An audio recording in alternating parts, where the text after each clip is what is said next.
दोस्तों आज की इस वीडियो में हम जॉन मिल्टन का एक एपिक वर्क पैराडाइज लॉस्ट की बुक फर्स्ट की समरी को डिस्कस करेंगे। दोस्तों ये एपिक पोयम एक ब्लैंक वर्स है जिसको पब्लिश करवाया गया था 1667 में। इस बिब्लिकल वर्क को जॉन मिल्टन ने क्रिश्चियन मैथोलॉजी से लिया था। दोस्तों पैराडाइज लॉस्ट की कुल 10 बुक्स हैं, लेकिन आज की इस वीडियो में हम केवल बुक फर्स्ट की समरी को ही डिस्कस करेंगे। दोस्तों जॉन मिल्टन इस बुक की शुरुआत करते हैं ह्यूमन के फर्स्ट डिसोबीडियंस और उसके कंसिक्वेंसेस से, यानी कि मनुष्य की पहली गलती, और वो गलती थी गॉड की आज्ञा को ना मानना। और इस गलती की वजह से हमें बैड रिजल्ट देखने को मिलता है, यानी कि इसका बुरा परिणाम होता है। और ये गलती करते हैं एडम और ईव। ये दोनों गॉड के दो खूबसूरत क्रिएशन हैं। गॉड के मना करने के बावजूद ये दोनों फॉरबिडन फ्रूट को टेस्ट कर लेते हैं, जिसे फ्रूट ऑफ नॉलेज भी कहा जाता है। इस फ्रूट को खा लेने की गलती पूरी दुनिया में मृत्यु और पीड़ा ले आएगी, और सभी को ये तकलीफ तब तक सहनी पड़ेगी जब तक कोई महान व्यक्ति आकर पूरी मानवता को पवित्र नहीं कर देता। एडम और ईव के द्वारा ये गलती किए जाने के बाद गॉड अपने एक म्यूज को बुलाते हैं। गॉड म्यूज से पूछते हैं कि आखिर एडम और ईव ने फॉरबिडन फ्रूट को क्यों टेस्ट किया, ऐसी क्या वजह थी कि उन लोगों ने गॉड की बात नहीं मानी। इस पर म्यूज गॉड को बताता है कि एडम और ईव को धोखा दिया गया है। हेल के सैटन यानी कि नर्क के शैतान ने खुद को एक सांप के रूप में बदल लिया, और वही एडम और ईव को उकसाता है कि वो दोनों फॉरबिडन फ्रूट को टेस्ट करें। दोस्तों मैं आपको बता दूं कि ये जो सैटन है वो भी किसी टाइम पर देवदूत हुआ करता था, यानी कि गॉड के साथ हेवन में रहता था, लेकिन वो गॉड के खिलाफ ही साजिश रचने लगता है। वो अपने कुछ विद्रोहियों के साथ मिलकर गॉड को हेवन से बाहर निकालना चाहता था, और इसी वजह से हेवन में गृह युद्ध चालू हो जाता है। गॉड सैटन और उसके विद्रोहियों को हरा देते हैं। इसके बाद उन लोगों को स्वर्ग से उठाकर नर्क में फेंक देते हैं, जहां पर 9 दिनों तक वो लोग पड़े रहते हैं। सैटन अपने बाकी विद्रोहियों के साथ नर्क के अंधेरे में चल रहा था। वो किसी से भी बात नहीं करता। उसका एक कमांडर था बेल्जेबब। बहुत दिनों के बाद सैटन अपनी चुप्पी तोड़ता है और बेल्जेबब से बात करता है। सैटन अपनी और बाकी लोगों की दशा को देखकर अपनी पिछली लाइफ को याद करता है जब वो स्वर्ग में रहता था। सैटन इस बात को एक्सेप्ट करता है कि वो गॉड से युद्ध में हार गया है, लेकिन उसे कोई भी पछतावा नहीं है अपने इस युद्ध से। सैटन गॉड से नफरत करता है, इसलिए वो उनका नाम नहीं लेता।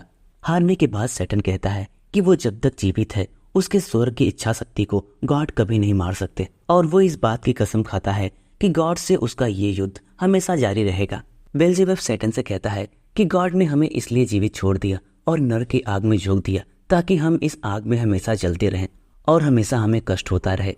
बेल्जेबब की बातें सुनकर सैटन कहता है कि वो हमेशा गॉड के अच्छे कामों को बुराई में बदलता रहेगा, और अपने बाकी विद्रोही साथियों से कहता है कि हमें इस नर्क की आग को छोड़कर किनारे पर शरण ले लेनी चाहिए। जॉन मिल्टन सैटन की बॉडी के बारे में एक्सप्लेन करते हैं। वो बताते हैं कि सैटन का शरीर बहुत बड़ा था, जैसे कोई व्हेल हो। वो अपने बड़े से शरीर को नर्क के आग से किसी तरह से खींचकर बाहर ले आता है। उसका कमांडर बेल्जेबब भी उसका पीछा करता है। वे सभी अपना पंख फैलाकर एक सूखी जमीन पर पहुंच जाते हैं। उन सभी को इस बात की खुशी मिलती है कि उनके पास इतनी ताकत है कि वो खुद से अपने आप को बचा सकते हैं।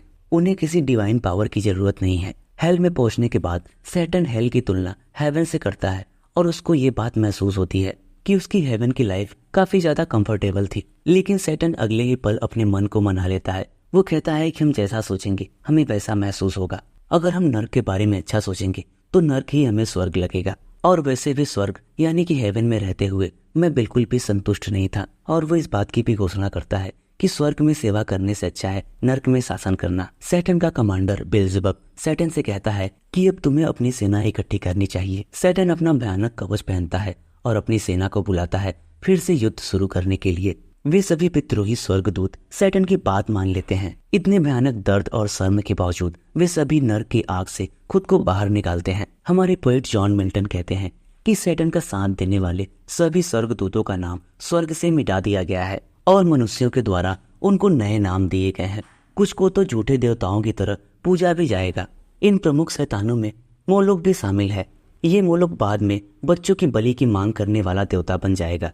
इसके अलावा एस्टोरेथ है जो आगे चल के प्रजनन की देवी बन जाती है। दागोन जो कि एक समुद्री राक्षस बनेगा, और अंत में बेलियाल जो कि एक कामुक और हिंसक देवता होगा। वो सादोम जैसी जगह को भ्रष्ट कर देगा। इन सभी स्वर्गदूतों को सैटन से कुछ उम्मीद मिलती है, और इनको ऐसा लगता है कि ये लोग गॉड को हरा देंगे। ये सभी अपना युद्ध का कवच पहनकर एक साथ झुंड में आते हैं। अपना भाला और फ्लैग हाथ में उठाए हुए। सैटर्न अपनी इस सेना को देखकर काफी ज्यादा उत्साहित हो जाता है, लेकिन सैटर्न को इस बात का पछतावा होता है कि अपने विद्रोह की वजह से वो इतने लोगों को कष्ट में डाल रहा है। लेकिन अगले ही पल वो मजबूती के साथ खड़ा होता है और अपनी सेना को संबोधित करता है कि उन्हें गॉड के खिलाफ अपनी ये लड़ाई जारी रखनी है।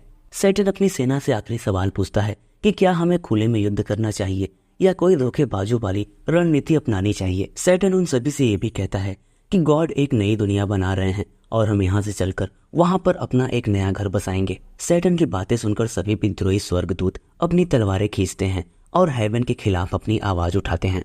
वो सभी स्वर्गदूत वहां से उड़कर एक पहाड़ी पर पहुंचते हैं। वहां पर वो जमीन की खुदाई करते हैं। खुदाई करके सोना और कच्चे पदार्थों का पता लगाते हैं। इस खुदाई के लिए उन सभी को एक स्वर्गदूत प्रेरित करता है जिसका नाम है मेमन। मिल्टन कहते हैं कि सैटर्न की आर्मी भले ही खुदाई करके बहुत सारा खनिज बाहर निकाल ले, लेकिन ये सारी चीजें व्यर्थ हैं, यानी कि किसी भी काम की नहीं है।